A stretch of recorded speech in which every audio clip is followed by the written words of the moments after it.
Up till now, we've learned the progression, just focusing on the bass notes, so we can take away difficulty in the guitar and just understand and hear the progression. Now we're going to add in another note to our bass notes. And the nice thing about playing it in the key of A is the notes are all in the same spot, so it's pretty easy to remember. And it's going to add a bit of thickness to the sound, and what it's called is a fifth. So let's say we have our note A in the bass. That's the open fifth string. We're going to add with our first finger on the left hand, we're going to hold down the 2nd fret, 4th string. And what that is called in musical terms is a fifth. So we have the A, and we count up A, B, C, D, E. I'm going to play an E. That's a fifth away, 5 notes away. And it has kind of a thick sound. And if you've ever heard of the term power chord, this is essentially a power chord. Power chords are made up of the root note and the fifth. So as we go through the progression, I'm going to ask you to add that extra note to our bass notes. What that's going to do is make more of a challenge of timing, because before we just had open strings. So we need to be right there on the downbeat with both notes. And also in the right hand, your challenge is to play the notes together. So I don't want to hear this. I want to hear them played together. So you'll have to move your pick through both strings quite quickly. And I also want to hear both of them clearly. So normally what happens is the bass note will come out, but the second note won't. But play them individually so you can get your ear attuned to each note. And then I want you to listen, am I bringing out that higher note? If it sounds like this, or you don't hear that high note on each strum, then you need to push the pick further through the strings. At the moment, we're going to be a little lazy, and you don't have to worry about keeping your finger on the tip so much as we go between the different frets. But it is good practice in general to have your finger on the tip, so that if we wanted to, we could play other strings in a chord. But for now, we're just focusing on holding down the 2nd fret on the adjacent string. So let's start with A and the E.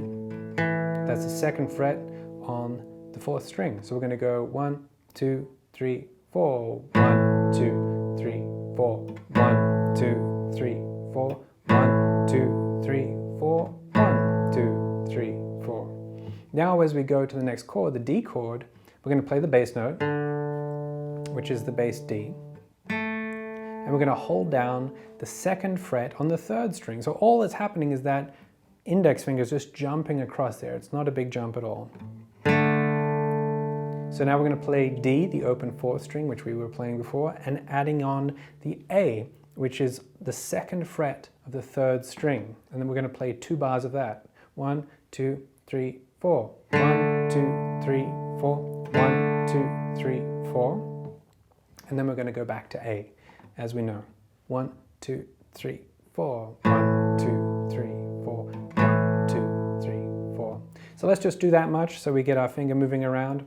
And make the movement as small as you can, because really there's not much movement involved in this, just going from the 2nd fret 4th string to the 2nd fret 3rd string. So let's do that, the first 8 bars using A and D. Ready? 1, 2, 3, 4. 1, 2, 3, 4. 1, 2, 3, 4. 1, 2, 3, 4. And 1, 2 to D. Now 2, 3, 4. 1, 2, back to A.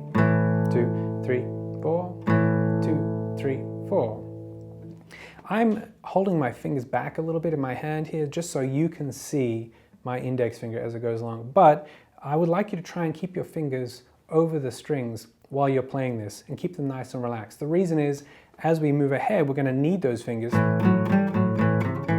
to do other things. So you want to have it as a good habit to have your fingers over the strings as opposed to tucked back into your hand. So when you see my fingers tucked back for demonstration purpose, you can just say, Simon, you're showing me what not to do. So we've got the first 8 measures now. And now we're going to add in the last 4. So there's going to be a lot of jumping around, as we know, especially with the turnaround, because the last 4 bars of this piece are all different chords. You go E, D, A, and then the turnaround E.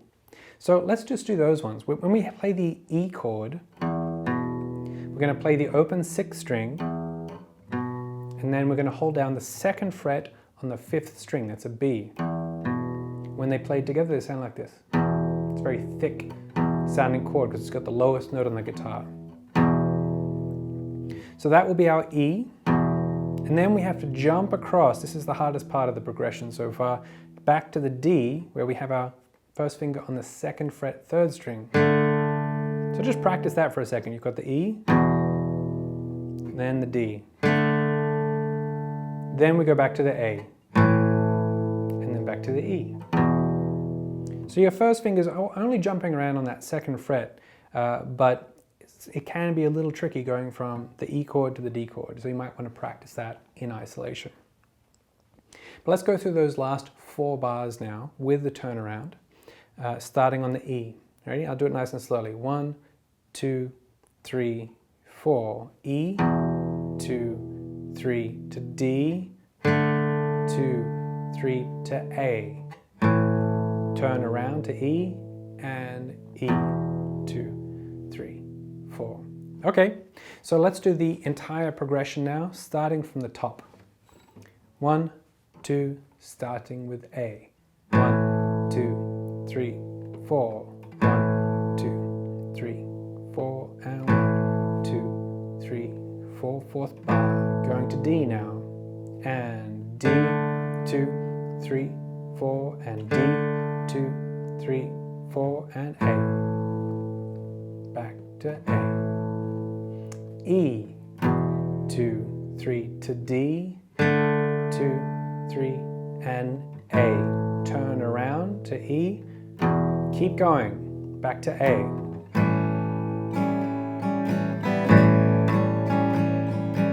A, 2, 3, 4, A. To D. And D. A.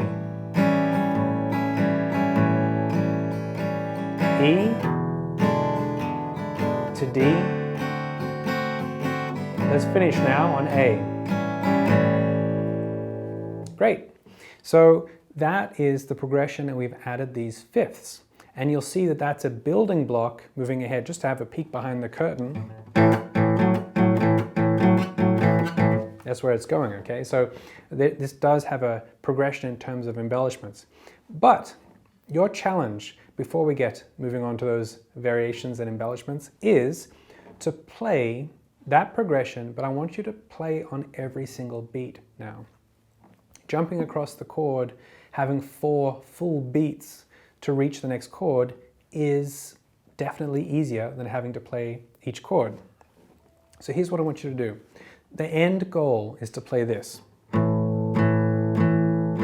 2, 3, 4, 3, 2, 3, 4, 4 to D. So that involves some control in the right hand to keep that steady and smooth, and it also means that you have little time to jump to the next chord. So this kind of thing has to be relatively quick. To start out with, we've already done strums on the first beat. 1, 2, 3, 4, lots of time. So the next step from that to play along with the backing track is to play 2 strums and then change. 1, 2, 3, 4. 1, 2, 3, 4. 1, 2, 3, 4. 1, 2, 3, 4. D, D, 2, 2. You get the idea. Following on from that, no surprise, are 3 strums. 1, 2, 3. 1, 2, 3, 4. 1, 2, 3, 4. 1, 2. Still have some time. D, D, and then A. So on. And then finally, we've worked up to playing 4 strums per bar on each beat. 1, 2, 3, 4. 1, 2, 3, 4. 1, 2, 3, 4. Change to D quick. And it's going to be really in time. E. Here comes the tricky shift. and so on. So that is your goal. I want you to play the fifths, our little chord we've got going on here, in time, strumming once per beat. Once you can do that, we can move on to the next lesson.